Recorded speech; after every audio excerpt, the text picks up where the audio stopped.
An economist, activist, broadcaster, professor and author, was named by The Observer as one of the world's leading thinkers. Her latest book has just been published. It's called The Lonely Century, Coming Together in a World That's Pulling Apart. And in it, Narina explores why we've become so lonely on a personal, societal and political level, and what we must do to reconnect. Even before the current global pandemic introduced us to terms like social distancing, loneliness was well on its way to becoming the defining condition of the 21st century.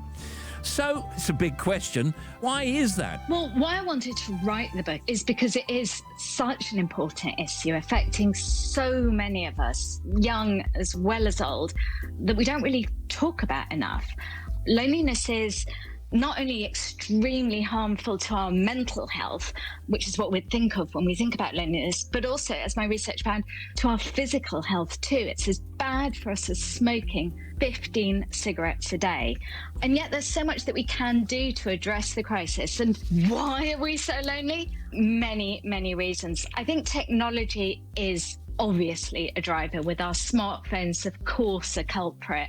In my research, I interviewed many teenagers, for example, and even younger children who were extremely lonely because of how their lives have migrated onto their smartphones and social media. I met this young boy, year 9, really sweet boy, and he told me about how he felt so lonely posting things on his social media and then desperately waiting, hoping that somebody would like them. And when somebody didn't or didn't follow him, he would think, what is he doing wrong? So technology clearly a driver, not only for kids, of course, because we're all culpable on our phones, not present with our partners or our families. Would you say you can be lonely even if you're surrounded by people? Absolutely. And if you think about the loneliness of the city, there's nowhere where we're more surrounded by people than in a busy, bustling city. If you look at research on cities, people who live in cities are more lonely than people who live in the countryside. In London, over 50% of Londoners say that they are lonely, often or sometimes. In fact, the denser a city is, it turns out the less civil and kind we are to each other. You're talking about a kind of crisis of loneliness across the planet. So in terms of loneliness amongst the world's population, where do you see us being in 10 years, 20 years, 30 years? Well, in many ways, the future is in our hands, and the choices that we make right now about what kind of a society we want to build will determine whether we continue to become ever lonelier or whether we come together again.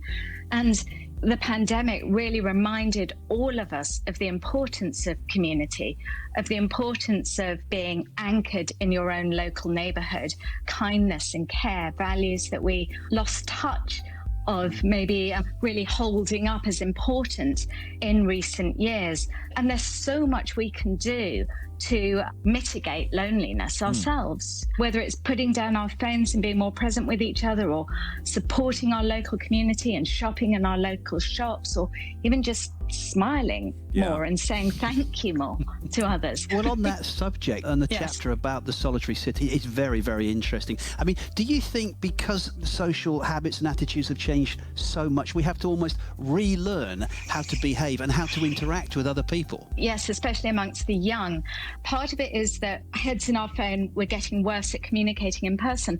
And part of it is that if you don't use skills like kindness and empathy and tolerance, as a society, the danger is we become increasingly bad at them. The other point of view is that technology leads us to make more friendships and communicate perhaps better than we otherwise might, and keeps us in touch with family and friends. I'm of the belief that actually, I think all of this, it might well become reversed because of the coronavirus pandemic. I think you're right. There are definite groups of people for whom technology is the way that they have found community and connection. If you're an LGBTQ kid living in a small place where there's no one like you around, you might well have found your kindred spirits online. And you're absolutely right. During the pandemic, online communication was often the only way we could connect with our loved ones. But the research is actually pretty clear now, showing a clear rise in loneliness alongside our rise in smartphone usage. And there was a study done recently where they got a group of